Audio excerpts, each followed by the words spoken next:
muito tempo, mas a gente agradece, né, aqui em nome da Comissão Estadual das Comunidades Quilombolas, quero agradecer a presença de todos, né, é uma felicidade a gente se encontrar mais uma vez. Hoje, 8 dias, né, já estávamos embora um pequeno grupo, mas já estávamos sentados, conversando, né, planejando. E hoje a gente tem uma pautazinha aí, na pastazinha de vocês, que eu nem vou dizer agora, todo mundo já viu aí, para andar mais rápido a coisa. Então a gente tem vários temas aí que a gente vai trabalhar hoje, né? Temos grupo de trabalho, amanhã a gente está fechando as plenárias de hoje. E desejo e peço a todos que vamos trabalhar realmente com muita atenção, tirando bastante dúvida daquilo que a gente tem, né? Principalmente comunidades novas que estão comparecendo agora, mas pela primeira vez, principalmente Carnaúbal da Penha, que estava mais ausente, né? Floresta, infelizmente, até agora não apareceu, não sei se ainda vai vir. Mas a gente está com essa pautazinha aí na pasta hoje, onde a gente vai discutir, tem 2 temas aí para discutir, pauta com o André, pauta com o Antônio, e em relação ao nosso encontro, né, nacional, estadual, para planejar a questão do encontro nacional, Antônio também vai explicar mais para vocês, então a gente já deixa para essa esticada depois. A gente só agradece aqui a presença de todos e desejamos a todos um bom trabalho. Juntos, né? Claro, que juntos somos fortes, né? E produzimos muito mais. Obrigada.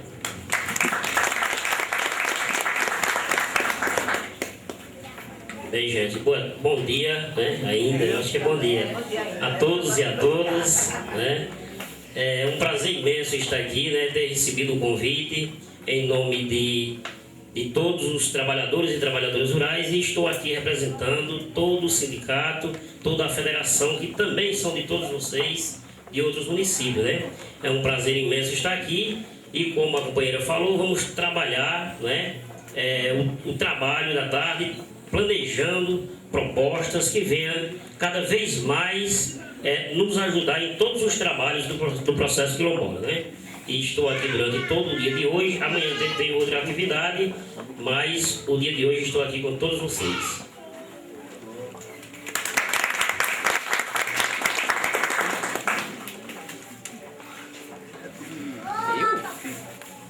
Partilocução, Marcolino, o que tu acha? Agora a gente vai ter um pouco, vai dar continuidade à atividade, fazendo uma breve análise da conjuntura do movimento quilombola e realmente fazendo algumas críticas, algumas sugestões que esse encaminhamento ele vai tirar amanhã. Marcolino,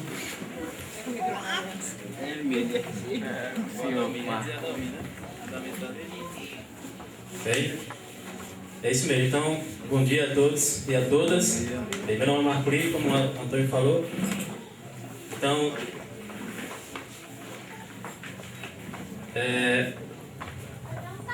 Antônio Mendes, daremos continuidade aí aos trabalhos.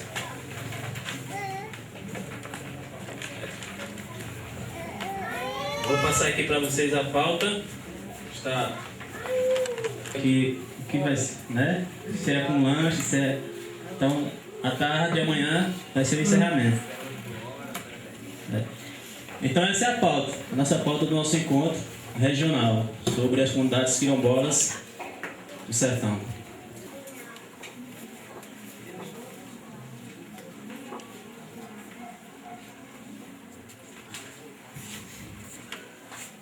Conversa sobre nossas atuações no movimento quilombola, né? Para mim, fazer a análise do movimento quilombola é nos autoavaliar com a nossa contribuição referente à questão quilombola.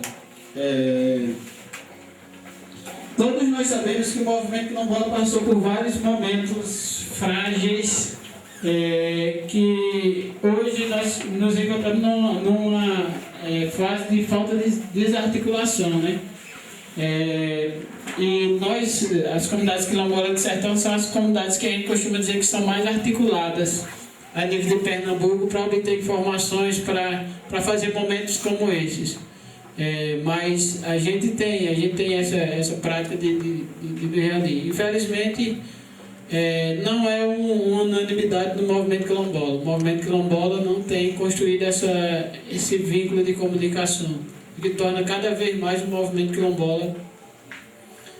quilombola frágil. E aí o movimento quilombola teve algumas conquistas que eu vou tentar passar aqui no slide e depois a gente abre uma breve conversa e uma breve análise, uma breve momento de autocrítica. E aí não é criticar a organização tal, mas como o menino sabe, é fazer a nossa autoavaliação.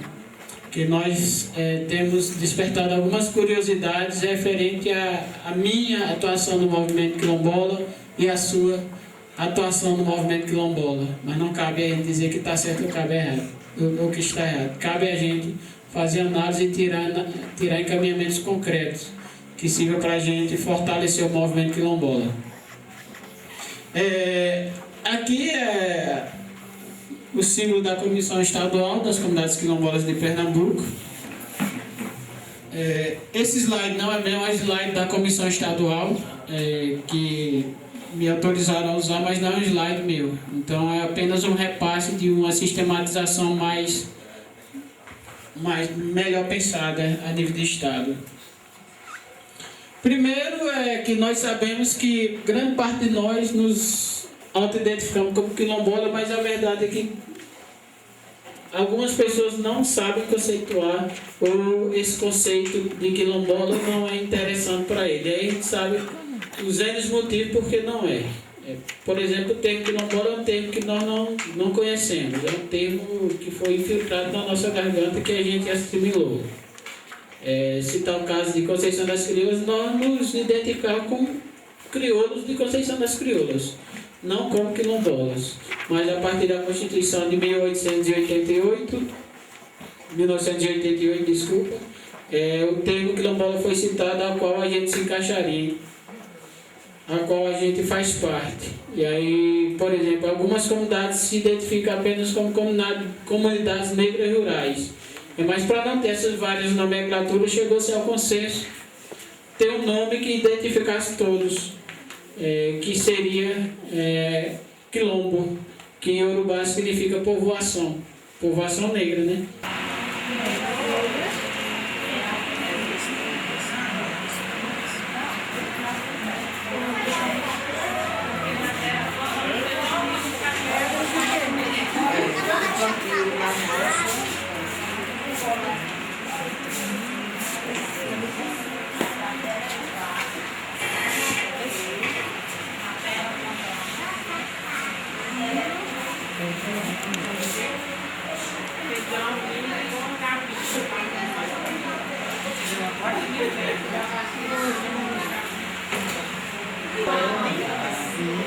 E o povo do lado diz que é natural.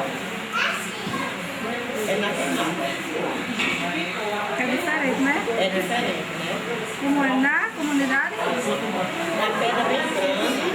E como é assim tudo isso? Na minha comunidade tem uma pedra bem grande que o povo de lá diz que é natural. Ah, o povo natural. Está queimada. Queimada. É a pedra que tem queimada? Ah, não queimou. O pessoal? É a pessoa de lá? Ela diz que é natural. Pode ser grande ou pequeno. É isso aí que a gente pode ver.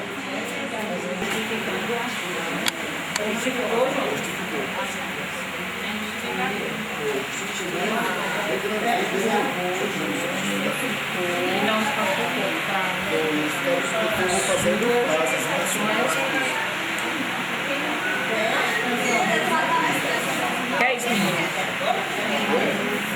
Já vou sair. Peraí, a Lucinha, né?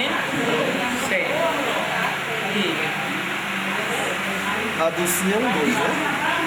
É 1,2, é. Porque a gente sabe, Não, é 1,1 a Lucinha. porque todos os anos os meus pais plantam e ainda hoje tem lugar aonde nunca precisou derrubar para fazer roça. Ah, Maria quer derrubar tudo para fazer roça, porque todos os anos os meus pais plantam e ainda hoje tem lugar que não precisou derrubar para fazer roças. Tem sido suficiente. E tem sido suficiente para a família. Aliás, como a afirmação é suficiente para a família. Aí, ó, aí já disse nossa.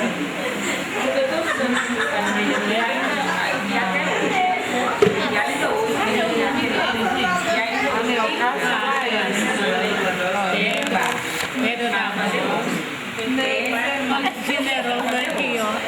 Ah, mas aí foi no final.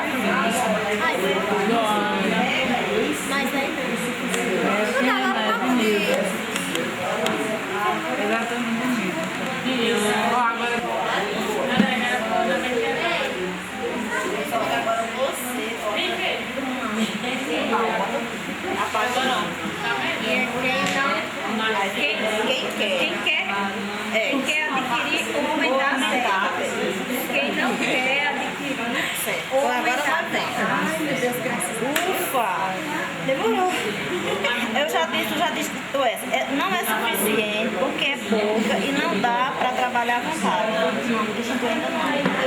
Não é suficiente porque não tem terra. Tem essa. Não, é outra coisa, né? Essa daqui tem, mas é pouca. É o que tem. Eu só assim, não é suficiente.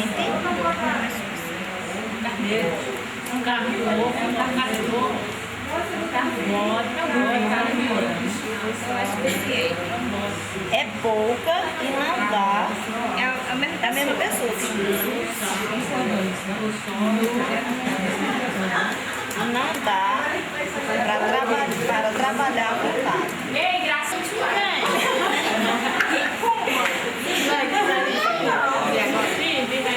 Vocês fizeram hoje eu me disputaram aqui. Foi aí eu escrevi. Está escrito. Anota que escrito é. Se repetir, não precisa escrever de novo. Bota um tracinho para ver o que mais sair. Mais ou menos. A roça. Entendeu? É isso. Entendeu? No final ele queria dizer o quê? O que mais apareceu nos desenhos das crianças. Já sabe,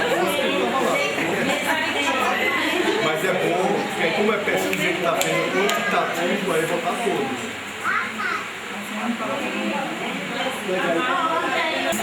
Sobre o território hoje.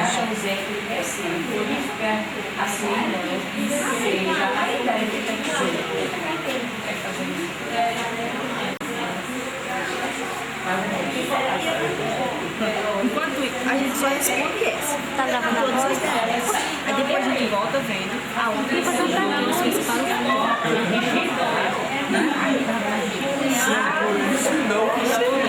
Tu acha que vai ser pouco para escrever?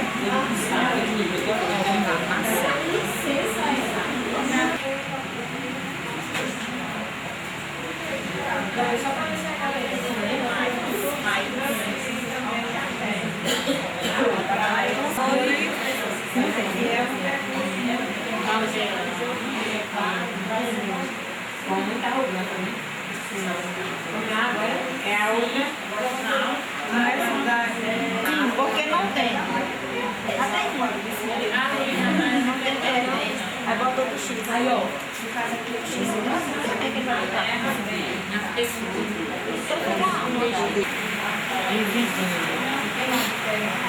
dividindo. Tem uma roça para colocar os animais que nós criamos e outra para plantar. Nós criamos e outra para plantar.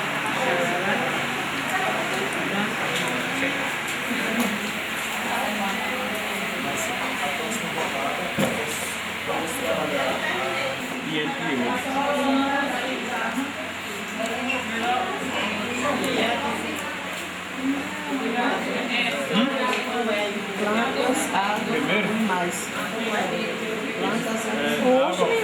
Plantas, animais. culturais, ela disse. Culturais, Transcilim, Roda de Cristo.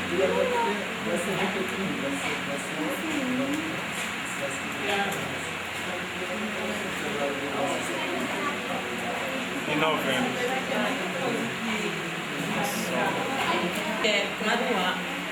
Maruá, Barro, a Pedra da Multidão e o Caldeirão dos Ossos. A Pedra Preta também se repete. O Caldeirão dos Ossos e a Pedra Preta. E o Barro e o Maruá.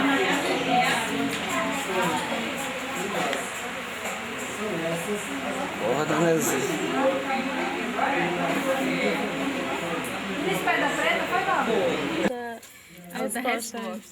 Aqui diz que é porque a Terra é pouca. Porque a Terra é pouca, então deve ter uma resposta parecida, né? Porque a Terra é pouca. Sim, tem, né? Porque são Não é suficiente. muitos animais e muitas pessoas. Então, não tem aí não uma resposta que não é suficiente? Tem. Então bota aí que não é suficiente, que é pouca. Acrescenta aqui. Acho que a resposta é igual àquela outra anterior, dos fazendeiros. Porque tem pouco espaço e os fazendeiros são quem comanda a metade das nossas terras. Coloca o X, né? É, coloca o X. Aqui tem outra que é porque é pouca também. Porque a Terra é pouca. Aí, já deu a alternativa aí? Porque a terra é pouca. Parou naquela, porque tem pouco espaço. os Ah, acho fazendeiros- que deve ser isso daí. Eu coloquei. Porque é pouco espaço. Vamos outra aí. Porque a terra não é boa para a plantação. Outra alternativa. Continuando a questão que eu estava falando, que qualquer construção em comunidades quilombolas tem que haver breve consulta. E não é consulta, tem que haver autorização das comunidades quilombolas. O decreto 1487, esse bem ditinho aqui, que é quem nós, hoje é uma lei muito interessante no Brasil que dá legitimidade ao artigo 68 da Constituição Federal. Constituição Federal, aquela que eu falei alguns minutos atrás, que ela não era boa. Mas com o decreto 4887 ela se tornou boa. Melhor. Então, ela define como critério para a identificação das comunidades quilombolas e auto-atribuição em 2007. Por que eu digo que ela é boa? Porque o artigo 68 da Constituição Federal não diz que vai fazer regularização fundiária. Não diz de que maneira faz a regularização fundiária. Já o decreto 4887 faz esse percurso todinho, no miudinho. Diz que é o INCRA que é responsável pela... Primeiro, diz que é a Fundação Cultural Palmares que é responsável pela certificação. Quantas comunidades certificadas nós temos aqui? Certificada pela Fundação Cultural Palmares. Levanta o braço aí. Quem é representante de comunidade certificada? Pronto. É o primeiro passo da regularização fundiária, é a comunidade ser certificada pela Fundação Cultural Palmares. Mas o decreto 1487 também diz outra coisa, que cabe ao INCRA fazer o trabalho de identificação e titulação, o trabalho completo de regularização das comunidades quilombolas. Agora me responda essa. Quantas comunidades o INCRA já visitou, das de vocês? Já visitou, foi lá concretamente? Contendas, lá em Poços do Cavalo, Conceição das Crioulas. Ou seja, aqui nós temos em torno, no mínimo, representação de 20 a 25 comunidades quilombolas, não é isso? No mínimo isso. O INCRA só andou em 5 comunidades quilombolas. Então a gente já tem uma base para trabalhar mais tarde sobre encaminhamento, sobre regularização fundiária, né? A gente entende que o primeiro passo é a certificação da Fundação Cultural Palmares, a qual nós fazemos várias críticas. Primeiro, a coisa está ficando melhor um pouquinho agora. Vieram da África e se instalaram aqui. Por isso que eu posso dizer que eu sou quilombola. Eu sou neto e sou ancestral dessa estrangeira. Aí eu posso me identificar como quilombola. Só para citar alguns casos bem interessantes, a qual eu arrumei uma inimizade. Uma amiga do segmento social na quilombola casou com quilombola. Aí encontrei ela toda satisfeita lá em Recife. Ela, agora eu sou quilombola. Aí eu disse, não, você pode até se identificar com quilombola, porque a auto-atribuição é a cada um, mas analisa a história da sua família e analisa a história de seu filho, que é filho do quilombola. Aí você diz quem é quilombola e quem não é. Aí ela ficou meio assim, mas depois o clima... Ela não gostou muito, não. Mas a grande parte, algumas prefeituras acertaram, mas grande parte foi iniciativa da prefeitura com o intuito simplesmente de ter a renda maior na sua cidade. Infelizmente nós temos essa realidade nas comunidades do sertão. Grande parte das comunidades quilombolas do sertão não foi a própria comunidade que tomou a iniciativa de pedir certificado. Quem pediu certificado, claro, foi as pessoas da comunidade, mas foi a secretaria, muitas vezes a Secretaria de Educação fez muito isso. Por quê? Porque o valor educando na comunidade quilombola é 100% mais, né? O valor merenda, a gente recebe 2 vezes mais merenda do que outra comunidade. O recurso que vem para professor da comunidade quilombola, para professor não, para educando, é 2 vezes maior que em outras situações, em outras comunidades rurais. Claro, todo prefeito quer ter uma aldeia indígena na cidade ou quer ter um quilombo. Ou quer ter os dois, alguns estão dois. Ou assentamento, mas sempre os prefeitos querem. E aí muitas vezes nós somos inocentes o suficiente para não saber, para não analisar onde é que estamos nos metendo. Não estou dizendo que ser quilombola é ruim. Eu estou dizendo que não é fácil. Há todo um processo que nós devemos, antes de pedir certificação às comunidades. Essa semana eu recebi uma ligação de uma comunidade lá de 3 comunidades, uma menina da Secretaria de Educação, de uma cidade, para aquele lado, dizendo, olha, nós temos 3 comunidades quilombolas, e a gente vai para aprender como é que faz a certificação da comunidade. Eu perguntei quem era ela, tá lá, era sua secretária de Educação daqui, e nós identificamos essas 3 comunidades. Eu disse, traga o pessoal aqui para a gente conversar. A gente gosta de conversar com o pessoal, ao menos orientar. Porque é interessante a gente conversar direto com a comunidade. Não é interessante a gente ter essa conversa com a prefeitura. Valdir Colato. Valdir Colato é um cara que já passou por quase todos os partidos da direita, mas ele se firmou mesmo no DEM e agora é PMDB, né? Que já fez 3 tentativas de derrubar o decreto 4887. Ele já aplicou 3 ADIM contra o decreto 4887. Agora ele tem um novo documento. Eu ainda não sou conhecedor do novo documento, sou conhecedor da ADIM anterior e não sou conhecedor da proposta que ele lançou agora.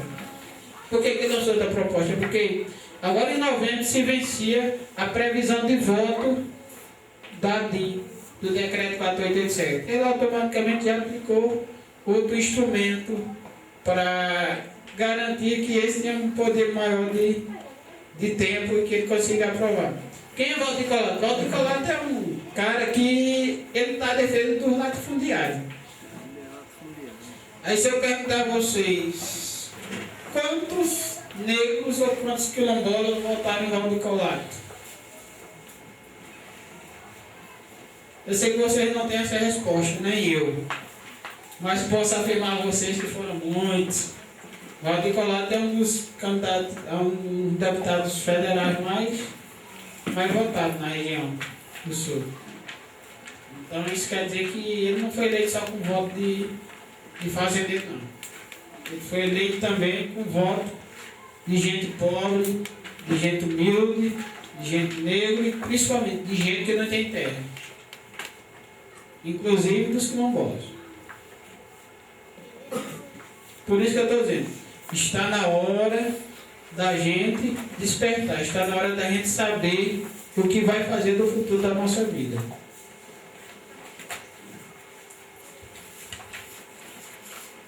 Para que serve a comissão estadual? Para tentar fortalecer as comunidades quilombolas. Para que serve você, na comunidade. Fortalecer o movimento quilombola. Para que serve a CONAC? Para fortalecer o movimento quilombola, fortalecer a luta quilombola. No início eu fiz algumas críticas quando tivemos a representação da Comissão Estadual que não conseguia chegar em todos os lugares da Comissão Nacional. E aí depois nós dizemos, não, eles são os articuladores, são os que vão fazer a informação chegar lá. Mas eu na comunidade, no meu estado, eu posso fazer a minha parte, posso tentar também.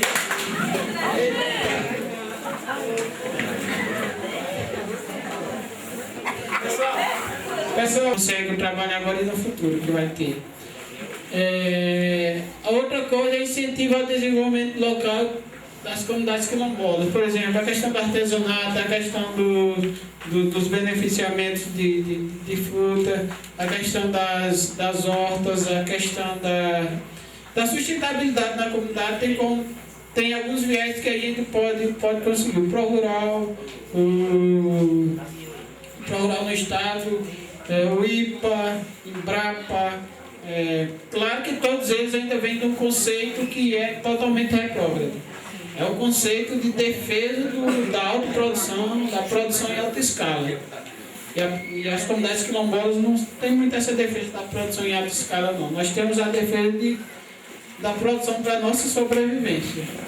E em alguns casos a questão mais coletiva mesmo, a produção para a sobrevivência da comunidade. Eu planto, mas o meu excedente eu passo por um preço menor para os irmãos que não têm acesso à terra, ou então, em alguns casos, até distribuo mesmo. Tem alguns casos em algumas comunidades quilombolas que eu gostei.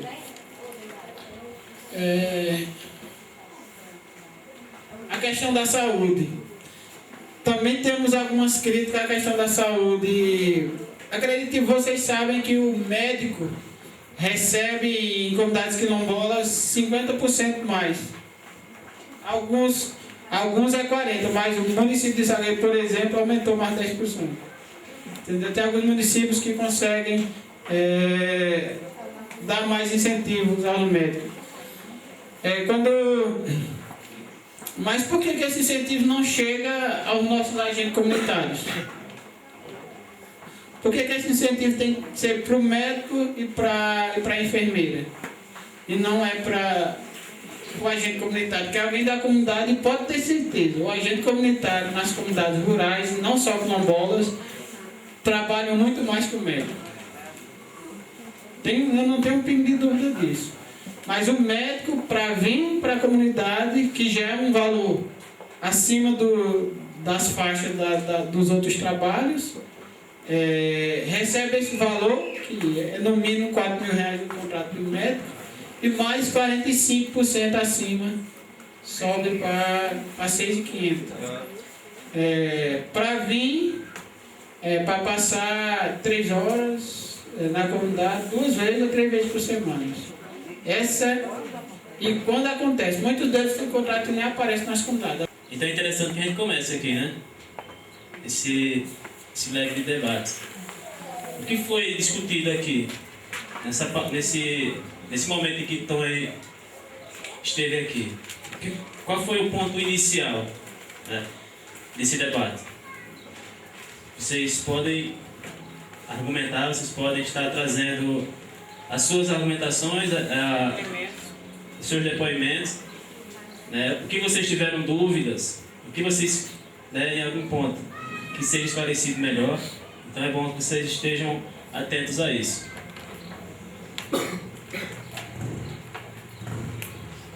Comunidade de Jatobá, no município de Cabrobó, tem 3 comunidades quilombolas. Se você perguntar cadê as 3, você vai dizer que tem 1 aqui hoje.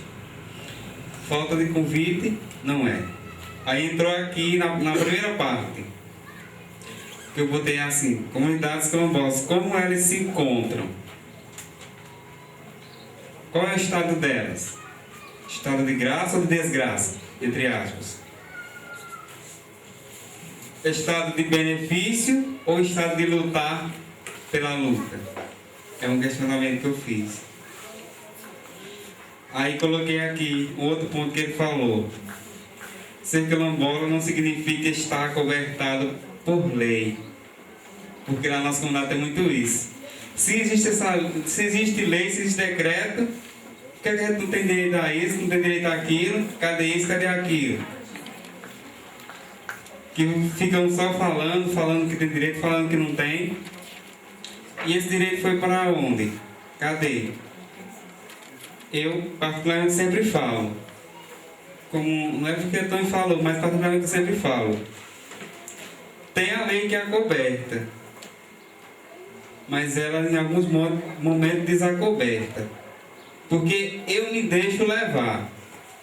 Para poder essa lei vir até a mim, ou até a minha comunidade, eu falo minha, mas eu não estou expressando só o Jatobá. Eu preciso estar disponível para o movimento. Eu preciso estar querendo conhecer a lei, querendo conhecer o decreto, para poder, na hora certa, e chegar na análise que ele fez, que chegar certas pessoas querendo te dar isso, eu disse, opa, não é assim não. Não adianta eu só receber, depois ele querer algo em troca e eu dou e acabou. Aí, outro ponto, não vou só citar a política, que foi a parte que ele falou que afasta as pessoas do movimento. Política afasta mesmo, isso nós temos prova disso, concreta lá dentro, até às vezes um absurdo, descritivo, coisa sem noção mesmo. E a parte que preencheu o meu espaço é questão financeira familiar. Eu ia dizer meu colega, mas meu amigo que já é amigo, fala, por que tu não veio para a formação da semana passada, que foi esses dias que eles passaram?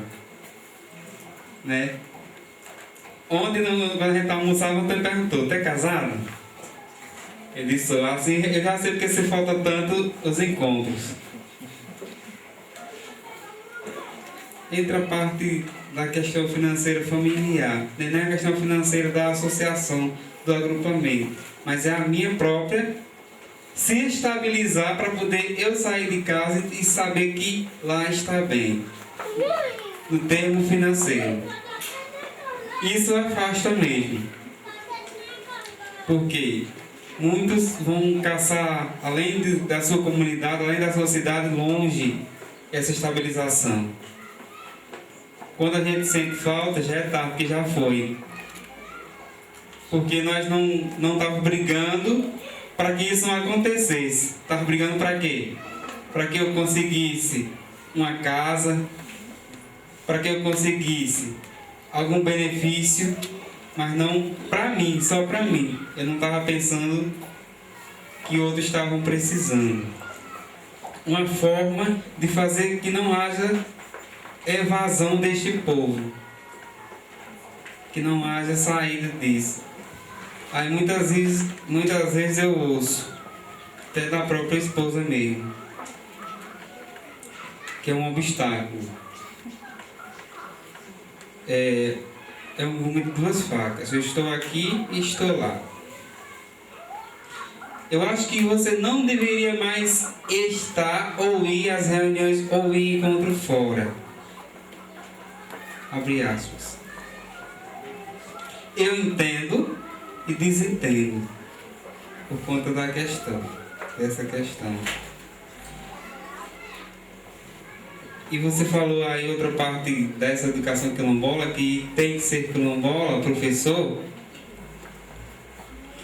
Quando a gente fala, tá aí Joana por prova, quando a gente fala disso, né, tem aquela cartilhinha que foi aprovada algumas coisas, que a gente fez na reunião com a gestão da escola, que quase joga pedra lá na gente por conta disso. Que na comunidade não tem ninguém capacitado, que eu só posso ser se eu tiver uma faculdade, e a educação quilombola é só aquela que eu trago da faculdade? E aquela que está lá dentro é o quê? É só isso. Tankalek, na língua iorubá, Nagô, quer dizer contar para todo mundo. Quer fazer com que nós possamos contar a nossa história das comunidades quilombolas para outras pessoas através do audiovisual, né? e que esse audiovisual não seja só um entretenimento, mas que ele possa vir contribuir de fato, né, no processo histórico, no processo de formação das comunidades, e inclusive no processo pedagógico dentro das próprias escolas, né, que aí é fortalecendo essa questão da carta de princípio que o colega colocou aqui, e também a questão da Lei 10.639, que ela obriga, né, o ensino da África e afro-brasileiro dentro das escolas públicas e particulares do ensino fundamental. Infelizmente, é um processo que pouquíssimas escolas têm feito. Né? Quando se faz, são de formas, infelizmente, de forma que não atende à nossa necessidade. Falando um pouco com relação ao que o Antônio colocou aqui, né, dessa questão da conjuntura, de como se encontra a situação das comunidades quilombolas hoje, como se encontra a forma de organização, infelizmente, né, a gente percebe que tem uma fragilidade muito grande dentro das comunidades. Ou seja, porque muitas pessoas às vezes nem conhecem a comissão estadual, muitas pessoas não conhecem, mais ainda, né, conhecem menos ainda a comissão nacional. E aí, por que isso acontece? Né? Infelizmente, em virtude primeiro, da grande quantidade de comunidades que a gente tem no país, né? E principalmente em virtude da dificuldade que se encontra cada comunidade. E isso também vai refletir lá na comissão estadual e na comissão nacional, que não tem condições para poder chegar até cada comunidade. Né? E é uma coisa que é importante a gente internalizar dentro da gente, né? Que foi o que o Antônio colocou. A gente tem que lembrar que a comissão estadual é um órgão do governo, não, gente, assim, porque nenhum ganha para poder chegar até as comunidades. Pelo contrário, cada um, em muitos casos, tira do próprio bolso para poder conseguir se reunir, para poder se articular, para fazer com que algumas coisas andem. E às vezes a gente até diz, pô, mas tem essa comissão estadual, tem essa comissão nacional, mas nada foi feito ainda. Mas a gente tem que lembrar. Hoje, o que tem voltado para as comunidades quilombolas, elas não foi porque o governo diz, tá os pobrezinhos lá, os coitadinhos nas comunidades, e a gente vai fazer isso. Não. Isso tudo é fruto de luta da Comissão Estadual e da Comissão Nacional. Se a Comissão Estadual e a Nacional não está chegando às pessoas que representam em cada comunidade, mas se a gente analisar cada ação que está chegando nas comunidades, é fruto dessas comissões. Ou seja, aquilo que a comissão está lutando, seja na hora de ser beneficiado com o banheiro, né? Quando é beneficiado com a casa, né? Quando é beneficiado até com essa questão do direito de se auto-atribuir, né? Que é a questão do decreto 4887, quando foi formulado o artigo 68, né? Da Constituição Federal, tudo isso é fruto da Comissão Estadual e da Comissão Nacional. E aí a gente também não deve atribuir somente às pessoas que fazem parte, né? Mas também as instituições, que nem André Araripe já chegou aqui, já deu a contribuição dele, né? Enquanto Centro de Cultura Luiz Freire, o próprio movimento negro urbano também, que contribuiu muito para isso. E hoje a gente, de certa forma, também temos a parceria com o movimento indígena, que inclusive a própria Carta de Princípio foi construída juntamente com o pessoal da educação dos povos indígenas. Então, assim, é importante quando a gente valoriza essas parcerias que a gente tem, né? E é importante também a gente valorizar os nossos parceiros e valorizar os nossos parentes que estão, em muitos casos, dando a vida, né, para poder fazer isso. Então, quando a gente ouvir falar sobre a Comissão Estadual, é importante que a gente também se sinta parte. E a gente vai se sentir parte quando? Quando a gente está contribuindo na comunidade, quando a gente vai estar lutando para um fortalecimento, para uma melhor qualificação das pessoas que estão na comunidade. E aí lembrar que conhecimento não é só aquilo que é adquirido na academia, não, é só aquilo que é adquirido na escola. A cada dia que passa, que a gente está junto com as pessoas mais velhas dentro da comunidade, com as crianças, com os jovens, a cada dia que a gente está passando, a gente está absorvendo mais conhecimento, a gente está somando mais o nosso conhecimento. Agora, esses conhecimentos eles precisam ser colocados em prática, porque se a gente não colocar em prática, e se a gente não compartilhar isso, a gente, de certa forma, não vai estar contribuindo com a luta. Então, é fundamental que a gente se sinta parte, né, desse processo. E aí tem que lembrar que ser quilombola não é só lutar pela casa, né? Não é só lutar pelo açude, pela barragem, né? Mas é importante a gente lembrar que a gente precisa se organizar. Assim. E aí, de certa forma, no meu ponto de vista, uma das maiores dificuldades dentro da comissão estadual, né, ou dentro do movimento, essa questão de definir qual o principal ponto de luta. Por exemplo, aqui nós em Conceição, o nosso principal ponto de luta, né, é a regularização fundiária da nossa comunidade. Seja a gente lutar com o governo, seja a gente lutar contra os fazendeiros, né, para que a gente possa, de fato, ter um território coletivo e, lógico, respeitando a especificidade da comunidade, a forma de organização da comunidade. E aí é para isso que a gente hoje trabalha, né, num plano de gestão que hoje se bate, infelizmente, né, essa questão de estar tendo encontro aqui e, ao mesmo tempo, estar tendo encontro além do pessoal, de outras pessoas, e junto com a educação, que é essa ideia de pensar a gestão do nosso território. Porque se a gente só pensar em regularizar, mas não pensar em como a gente vai gerir isso futuramente, né, aí complica. E inclusive de ter o apego, né, assim, a gente tem muito essa questão do apego, tem muito essa questão capitalista também, né, que é de ver a questão do... A gente às vezes só vou fazer isso se eu ganhar tanto. Né? Mas só lembrar que o futuro, né, dos nossos filhos, dos nossos netos, dos nossos bisnetos vai depender de como a gente age hoje dentro da comunidade. Não dá para agir pensando só no próprio umbigo, né? Tem que agir pensando mais coletivamente, né? E também esse agir pensando coletivamente, lógico, também pensando na sustentabilidade, que é o que o companheiro colocou aqui, né? Por exemplo, eu hoje, eu tenho, de certa forma, tenho condições de militar hoje, né, no movimento, em virtude de ter um trabalho que me dá essa condição, não uma condição financeira para me pagar para mim ir para os lugares, mas para mim uma condição financeira para mim saber que minha família está bem, né, para mim saber que meu filho, mesmo não estando morando na comunidade, infelizmente, mas que no final do mês ele vai ter condições, né, de se alimentar, vai ter condições de ir para a escola. Agora, isso também depende de cada um, assim, principalmente a juventude. Acho que a juventude tem que se ligar mais. O que Antônio colocou aqui é um ponto importante para que a gente venha refletir, né, que a juventude não pode estar pensando hoje somente no jogar bola, somente no ir para a festa, somente no namorar, né? Mas tem que estar pensando também em se qualificar profissionalmente. E esse profissionalmente não necessariamente tem que ser você trabalhar numa empresa, né? Você trabalhar em uma escola.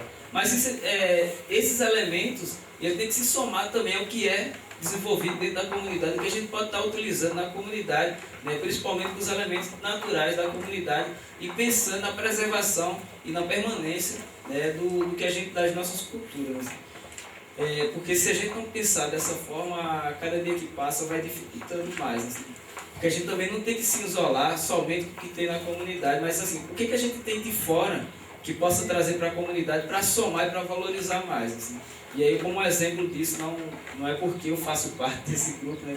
Mas a ideia do Crioulas Vídeo, que foi a ideia da gente trazer, né, da gente estar utilizando o audiovisual, que não é uma coisa criada por nós, mas sim para valorizar o que a gente tem. Né? Acredito que hoje à noite a gente vai poder exibir pelo menos 1 ou 2 filmes, de outras comunidades, através das oficinas do Projeto Ancalé. Eu não sei se está na programação, mas eu queria até pedir, né, para que a gente pudesse fazer isso. E outra que é a questão dos vídeos produzidos pelo próprio Crioulas, né, assim, que às vezes são vídeos curtos, mas que vai trazer ações do dia a dia das comunidades, e que isso fortalece, né, quando a gente se vê dentro de um processo que às vezes a gente analisa, né, não desenvolveu nada, a gente não conseguiu fazer nada. Mas às vezes quando a gente vê de fora, tem um olhar que a gente chama na linha de audiovisual, olhar de estranheza, né? A gente percebe outros elementos, a gente percebe o quanto a gente está desenvolvendo, mas isso, a gente não pode parar por aí, a gente tem que sempre ser ambicioso, mas ambicioso na questão coletiva, né? De pensar o que a gente pode estar contribuindo, o que a gente pode estar desenvolvendo dentro da comunidade, e não a ideia de estar parado, estagnado ali. Certo? É só isso. Né, já estamos bem avançados nessas conquistas, mas está faltando ainda muito a execução de todas as conquistas, que ainda está um pouco atrasado. Né? O companheiro Antônio deu aqui um exemplo, né, sobre recursos financeiros que não chegam até aqui. São leis aprovadas e que muitos ainda não chegam aqui e que deixam a desejar. ainda temos muito a correr atrás, né? Vocês quilombolas, com a organização que vocês têm hoje, e também com os parceiros, partir para cima para que sejam executados todos esses projetos que já são conquistas de todos vocês, né? E temos também, devemos estar sempre organizado, né? Toda a organização, como não é visto só aqui, mas sim também a nível nacional, até internacional, né? A organização de vocês. Por isso que devemos partir ainda mais. Hoje a organização quilombola tem um grande poder de articulação. Lembrando também o que o companheiro Antônio falou, que temos que tomar muito cuidado, principalmente o ano que vem, né? Tive ontem um exemplo lá em Salgueiro, né, de uma pessoa que disse que não vinha porque era final de semana e não podia estar aqui. Mas tenho certeza que o ano que vem, nessa data, antes dessa data, ele vai poder vir. E elas também, no sábado, no domingo, no feriado e tudo mais, né? Hoje eles não podem. Temos que ter muito cuidado, vocês são muito inteligentes para se prevenir desses tipos de ações, né? E que vocês têm que estar sempre atentos e sempre bem organizados. No meu ponto de vista também, nós temos que ver o seguinte: trabalhar projetos de sustentabilidade, como a Dalmi falou, é um grande problema, né? Temos que trabalhar, brigar, lutar por projetos de sustentabilidade dentro da área quilombola, para que todos os quilombolas, todas as áreas tenham mais um processo garantido de sustentabilidade dentro do seu meio quilombola. Agora, eu acho ainda o seguinte, eu estou vendo aqui, não sei, pode ser só eu que esteja vendo e pode ser também que eu esteja enganado. Todas as associações quilombolas, todas as regiões quilombolas devem partir mais para cima de parcerias, como por exemplo, os sindicatos de trabalhadores e trabalhadoras rurais têm que estar mais envolvidos, e quem tem que ir buscar, quem tem que ir brigar para que isso aconteça é vocês. O sindicato também tem que defender, até mesmo porque o sindicato, essa luta, essa briga pela terra é também do sindicato dos trabalhadores rurais. E nós temos que estar envolvidos, né? Eu não sei, pode ser só eu esteja vendo, mas eu estou achando muito pouco, né, o envolvimento dos sindicatos de trabalhadores e trabalhadoras rurais, até mesmo porque aqui tem muitas associações e também de muitos municípios. Esse é o meu ponto de vista. Outro ponto de vista, em todos os momentos que eu participo de reuniões, né, de momentos como esse, dos quilombolas, falado em comissões, momentos como esse e tudo mais. Só que eu acho que estamos esquecendo de falar, de partir para cima, de fundarmos, adquirirmos um conselho. Um conselho que aí sim, teremos mais uma organização diretamente de vocês, né? A Associação Quilombola de Conceição das Crioulas tem hoje vários lugares garantidos, como no Conselho de Desenvolvimento Rural Sustentável de Salgueiro, que é um dos conselhos mais atuantes de todo o estado de Pernambuco. A QCC tem uma cadeira garantida, né, no conselho, e que, não de hoje, mas já de algum tempo, eu venho discutindo isso com alguns da Associação Quilombola, que tem que se pensar um projeto para partir para cima, né, até mesmo porque a Associação Quilombola de Conceição das Crioulas tem uma organização muito grande, um poder de articulação muito grande, né, por toda a região. Vocês têm que pensar isso, né, chegar para os parceiros e partirem para cima para adquirir o conselho dessa área de quilombolas, porque é isso, a nível nacional, né, estadual, regional, nacional e nacional. Porque aí sim, aí temos mais um ponto de partida para estarmos reivindicando e não só conquistando, mas sim fazendo com que sejam executados todos os projetos e propostas voltados para essa área. Muito obrigado para todos vocês. Pontos. Mas que seja para definir coisas que ele confie nas comunidades, que elas não estão lá pagando mensalidade mensalmente, para depois na reunião vir o lanche e depois prestar conta que deu lanche a você. não é para isso não. Se está bem, é culpa de todos nós. Se está ruim, é culpa de todos nós. E quando eu fiz essas falas aqui, foi pensando realmente na sementinha. Plantar uma sementinha de incentivo mesmo. Posso não ter conseguido isso, mas minha intenção era isso. Plantar uma sementinha de incentivo àqueles que ainda não se aproximaram da discussão, chegar chegando, como a gente costuma dizer entre os jovens. Chegar mostrando a que veio. Sinto muita falta dos irmãos que veem uma atividade e morreu ali. Para a gente, pessoas assim, é interessante um momento de ato público, um momento de massa. Um momento de formação política, um momento de formação continuada. Tem que vir hoje, tem que vir amanhã, tem que se doar lá na comunidade e tem que continuar com esse roteiro de estar à disposição. Não adianta vir hoje e não participar da atividade da comunidade ou não ter atuação dentro do movimento. É perda para vocês e perda para nós que perdem nosso tempo com quem não quer. A outra coisa é: por que não acessamos os direitos? A resposta é a mesma, pessoal. A gente está organizado porque não quer, a gente não acessa direito porque não se organiza, se não se organiza é porque não quer. E então, para mim, a coisa parte muito da organização. Se eu conseguir fazer a minha parte, eu consigo sensibilizar o outro. Enquanto a gente não acordar isso, não adianta você ter deputado A ou deputado B contra você. Se você é mobilizado na sua comunidade, não tem ninguém que lhe derruba. Agora, se você é fraco, sua comunidade é fraca, muito mais fraca que você. A outra coisa é referente à criação do conselho. Eu concordo com essa postura do companheiro Dezinho, porque o conselho, por exemplo, algumas coisas que são específicas do movimento quilombola tem que ser... tem que ter encaminhamento com um grupo que não entende nossa especificidade. Conselho com uma visão um pouco diferente que tu colocou. O conselho tem uma visão mais de políticas, de política no geral, mas quando se cria um conselho quilombola, por exemplo, os políticos para quilombos que discutem são os quilombolas, que é a defesa que eu faço. O direito, já tinha colocado aqui também, ele já disse, a questão da educação, quando você diz que, onde se diz que no município, né, as secretarias de educação diz que a comunidade não tem professor quilombola, não tem pessoas com capacidade quilombola. Tem sim.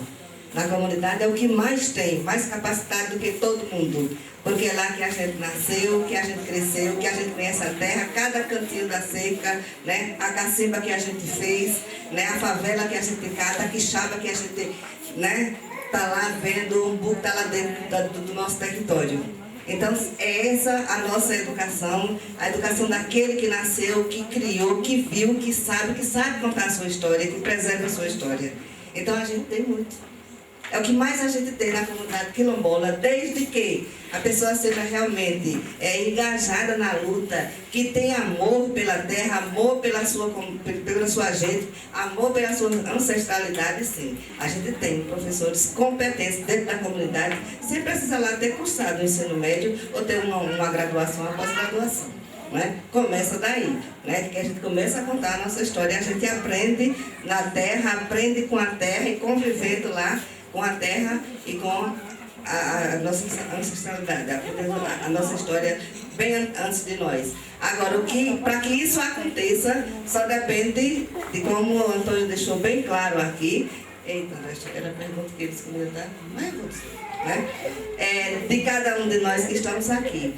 Quando a gente se encontra e que quando a gente vai a outra comunidade que já houve um encontro anterior, o povo não diz em público não, mas às vezes a gente está no cantinho, né? Daqui a pouco a gente vai ter um intervalozinho, mas geralmente as pessoas estão no cantinho conversando. E um disse, não, eu não sabia disso não. Eu disse, não, mas seu representante estava lá na reunião dia X, dia tal. Então, hoje a gente está aqui. Aí o que a gente está vindo aqui vai ficar só para mim? Então, quando eu chego lá, então o que é que compete lá na base?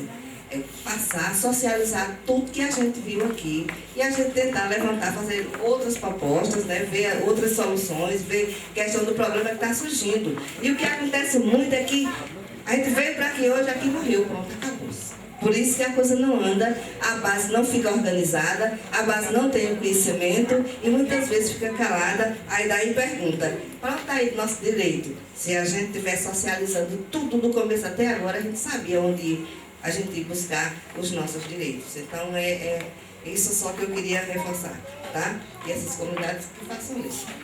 E a luta vem aí, né? Então, a gente vai sair daqui e ter uma série de trabalho para se fazer na comunidade.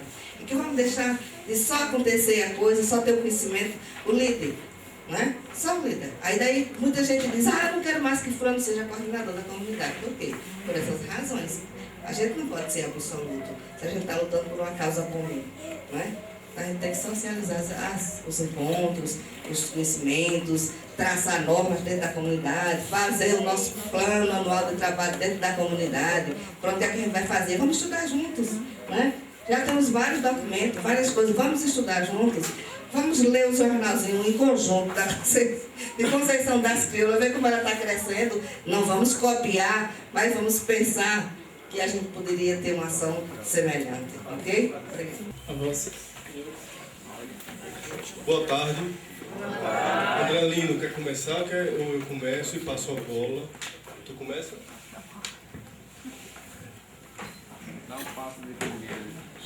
Boa tarde, companheiros e companheiras. Todo mundo almoçou? Tão fraco. Boa tarde. Tá bom. A gente vai falar de questão fundiária. Nós vem aí numa briga junto com o INCRA para ver se resolve esse problema. E, paralelo com isso, nós já estamos aí há mais de ano fazendo reunião todo mês na questão da gestão do território. A gente espera que, esse ano está terminando, mas espera que esse ano que vem a gente possa desenrolar essa questão e que a gente possa também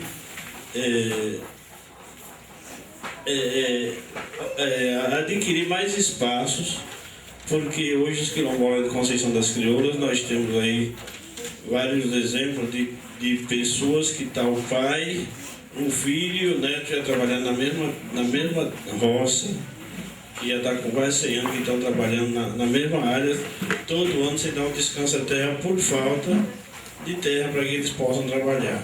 Enquanto que ao lado, tanto ao norte como ao sul de Conceição das Crioulas, nós temos fazendas aí ociosas, sem ninguém está ocupando, no máximo bota na meia dúzia de criação para dizer que está sendo ocupada, mas está dentro do território quilombola. É dever do INCRA resolver essa questão a questão fundiária. A gente espera que isso aconteça, vem fazendo pressão. E por outro lado, nós já estamos bem adiantados de como gerir. Então, nesse momento, o que está faltando mesmo é a terra para a gente levar a experiência do que a gente vem estudando para botar em prática. A gente espera que isso possa acontecer em breve. Tá? A pessoa, o facilitador dessa questão é André Laripe, tá? E a gente está bem adiantado nessa questão. É um modelo um pouco diferente e que a gente acha que vai servir de modelo também para as outras comunidades. Tá?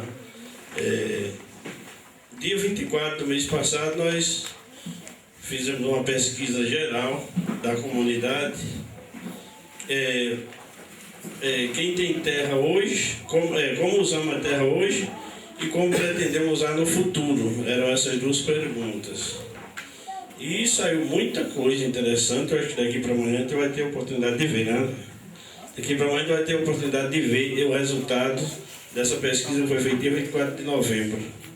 E agora, para dar sequência com uma forma mais ampla, eu passo a palavra para André, que já está aqui, parecendo um doutor aqui escrevendo um negócio que nem eu entendo.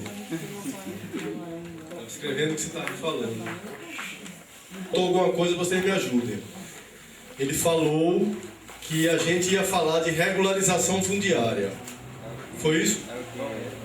Ele falou isso, não falou? Ele falou que há mais de um ano o pessoal aqui de Conceição vem estudando um plano de gestão do território. Foi? Como gerir o território. Como gerir o território. Ele falou isso, foi? Que é isso? Como gerir o território.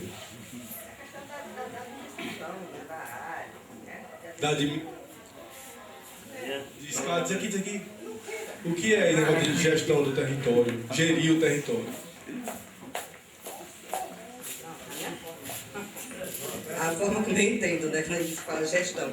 Quando a gente ouve a palavra gestão, a gente já diz aqui, é a gestora, é quem vai dirigir, é quem vai administrar, é quem vai, né, coordenar. Então, o sentido, eu entendi assim dessa forma, que quando se fala em questão de território, é a gente aprender a trabalhar ali essa questão dessa demarcação, dessa limitação do território, né? E, enfim, implantar projetos e tentar gerir, da forma que eu entendi assim. Não sei se realmente é isso.